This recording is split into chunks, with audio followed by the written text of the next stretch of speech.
So now how do you control this fear? So now there are several types of fear, and then there are several reasons for anger, and there are disturbed thoughts coming in all the time. So now all this is going to tell you, or say going to affect your health in such a way that it can damage in several phases. Even after the child is born, it can be seen that the child may look very, very normal in the beginning, but at later stages it can affect. So therefore, what we need to do is try to see how you can control different types of fear. So we will learn all this in future sessions. And also a point to note, please post your questions in the chat window. So we will take up in our question answer sessions, and then we will answer all your questions.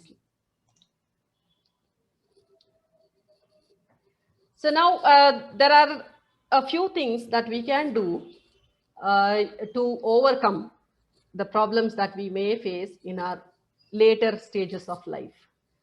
So now a few of them would be early to rise. So in olden days, like just with the sunrise, people used to wake up, and then with sunset, people used to go to bed. Of course, we have advanced so much in technology, in life, in world, because there is a huge change going on in the universe. So we cannot say that we will be able to follow everything that is there, but still, if we follow, so now you see the benefits of what happens if we follow certain daily habits, and then if it is going to help you to live healthy and enjoy everything that you create, enjoy every aspect of health, wealth you create, then is it not worth adapting to our lives? I'm sure that it is a yes. So now a few things would be early to rise. So when you wake up in the morning, you are really fresh to receive, because there is a proper, beautiful time clock that is available with nature too. So now when you do that, when you follow that, then it definitely is going to help. Then next is the ablutions. So in the morning when we wake up, what all we do? So we clear our teeth, we clean our teeth. So that is one of the ablutions we do. Then you have to have, say, we can say gum massage is a wonderful thing that we should introduce to our kids. This I can tell you a very small example. We have seen children who suck their thumb, right? So now, why do they do that?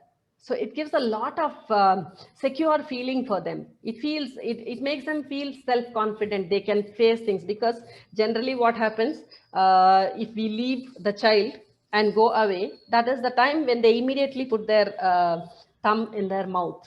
That's because they are stimulating certain things. So we will see what exactly they are doing. So now here what happens, the same thing as we grow up, what we do, we don't follow that. We can't suck our thumb, right?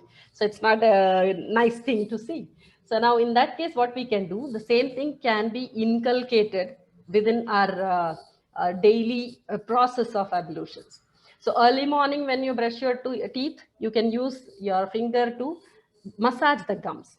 So there is a lot of energy that is created. It makes you fresh for the whole day. It strengthens your organs too. So there is a lot of traditional secret involved in it, and that is where we will be learning later how we can help ourselves. Then next is we can wash our face. So wash your face with both the hands. Take water and then splash water on your face and apply it across. So you just give a nice gentle rub, and then you wash your face. Okay. Next is oil massage. So now oil massage, in olden days, people used to take oil bath weekly twice, for ladies and for gents too. So generally they say Tuesday and Friday, ladies will have oil bath, and then gents will have Wednesday and Saturday. So these were all like for the good health of people. So here what happens is, when you apply oil, you are making the body cool down. So based on the Prakriti, we call it as Prakriti. So we can use several oils. One of them is till oil, which will suit everyone. So oil massage weekly once or twice is very good. So if you can do that at least weekly once, because nowadays what happens is people don't use oil bath so much. So if oil bath is given, then what happens is it will keep the body hydrated. It will balance the tridoshas, and then it will keep the skin glowing. So there are multiple benefits of this. So that is one thing that can be done. And then allow the oil to be absorbed by the body, and then take bath. Then the next one is, so even bathing is a procedure. I would like to tell you here, bathing itself is a process which needs to be understood clearly, and then there is a process that need to be followed, like as to where to start, how to take bath and things like that. So we will be learning that too. So this is just an introduction session where we can say that our health is in our hands. And please do follow whatever we are seeing here. That will definitely give you wonderful health. Then next is the attire. So what we wear. So the dress that we wear, okay, the sandals that we wear, and then the if it is causing any discomfort, then it could be due to material, or it could be due to the way it is stitched and how it is worn, etc. So that needs to be watched. So you watch each one of these habits, and you will see that yes, it is contributing to my health, and you will know that you will have to correct it, and you can do it. So here next is dressing up. So even when you dress up, how we dress and what we are wearing, again, are we wearing any accessories? So how is that accessory adding up to my health? So each one is possible to understand, realize, and then inculcate in our day-to-day lives. Then food pattern. So many people say mood swings are very, very, very common. Maybe it can be in any phase of life. It can be during your menstrual cycle. It can be during your day, or it can be premenopausal or postmenopausal. Anything you name it, your mood swing is based on your food pattern.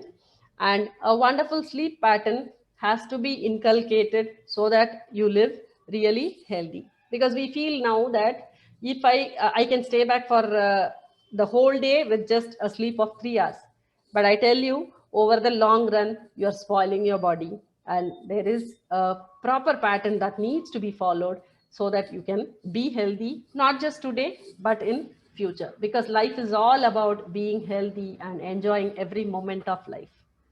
So just think about this.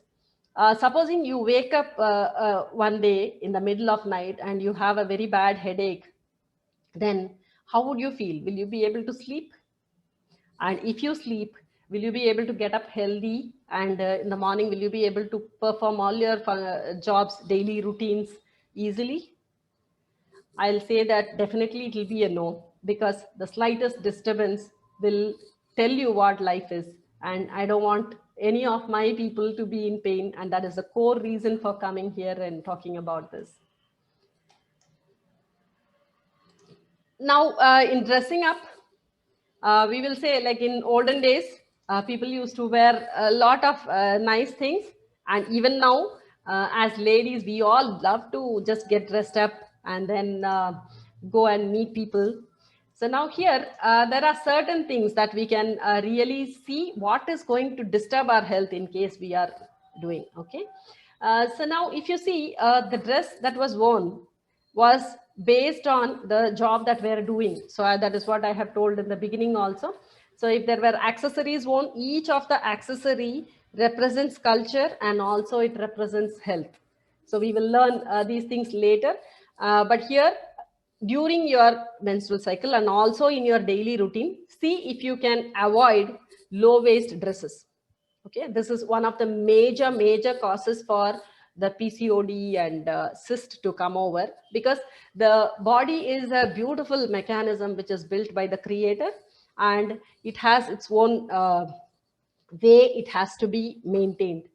So now, say for example, I've put here one small instance. Now in this lady is wearing something in her waist. So now when you wear this across the waist and you see that it is on the navel, it is not below the navel. So now when we see the relevance with this to Varmam, later I'll be talking a little bit about Varmam. So now this is Sadayanda Varmam. So it is a Varmam location which is on the navel, around the navel, on the waist. So now here what happens is constantly it is taking care of it's not creating any gap between the uterus and the stomach. So now if we see the anatomy of the lady, so what happens is we have the stomach, and then just below that we have the uterus. So now what happens when you are wearing something over here, there is a balance created. But when you are wearing a dress over here, it is distended. You have heard of hernia. You have heard of distended uterus, distended bladder. That's because we are constantly putting that cloth in the waist, which is pushing the other organs down. So basically, we are causing it to go down, and that is how the health is getting disturbed. So we will slowly see how we should actually change completely the way we dress. We can wear comfortable dresses, we can wear what we like, but it should not affect our health. So we can make those changes, those alterations, and then it will definitely help. Then here one more thing is the heels. We don't recommend heels because it will cause a pelvic tilt. So now anatomically I'm using certain words. Please don't mind that, because when the pelvic bone is tilted, the space within the uterus is reduced. Okay, this is the pelvic bone. You are making heel means, see what happens, you are raising it like this. So when you are standing on the toes, this heel is pointed like this. So what happens, in order to create the balance, the body's pelvic bone will get tilted.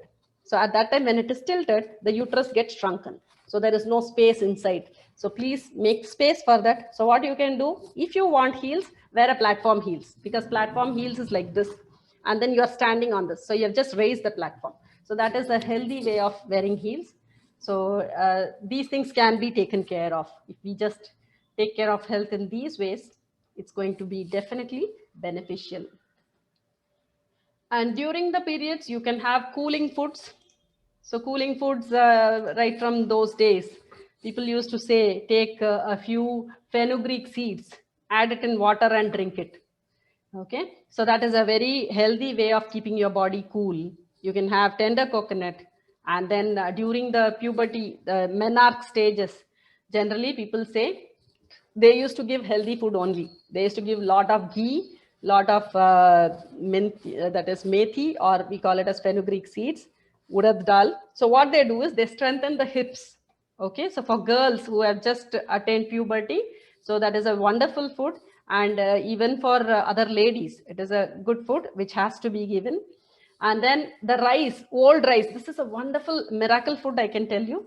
So what you can do is night, whatever rice is left over, or keep little bit of rice excess and keep that in a pot and add water and just add some chilies and then coriander, and then that salt, and that can be given as a very, very cooling food. The whole body will become cool. So you will not have the menstrual cramps, you will not have pains. So all this can be inculcated. This is only few of them. So you can add any cooling food for the body. So now in the beginning, I told you there are three types of energies in the body. So you have Shakti, you have the Narayani, and then you have the Saraswati. So now what we can do is whatever food we choose. So based on that, we are going to have our ailments also in later stage. And then the attitude, or say the characteristic that we show, is also going to be on the food. Say for example, certain pungent vegetables. So anything that is very pungent. Okay, so very harsh, like it gives the aroma, the flavor that it gives is very strong. So such strong flavored foods are going to aggravate the individual, or say aggravate the energies. So now when you reduce such aggravating foods, automatically your body will become balanced. So health also will be taken care of. Similarly, we can have calming or soothing foods. So now this will create a balance in the body. So we can have lots of them. We can find what are the foods that are necessary.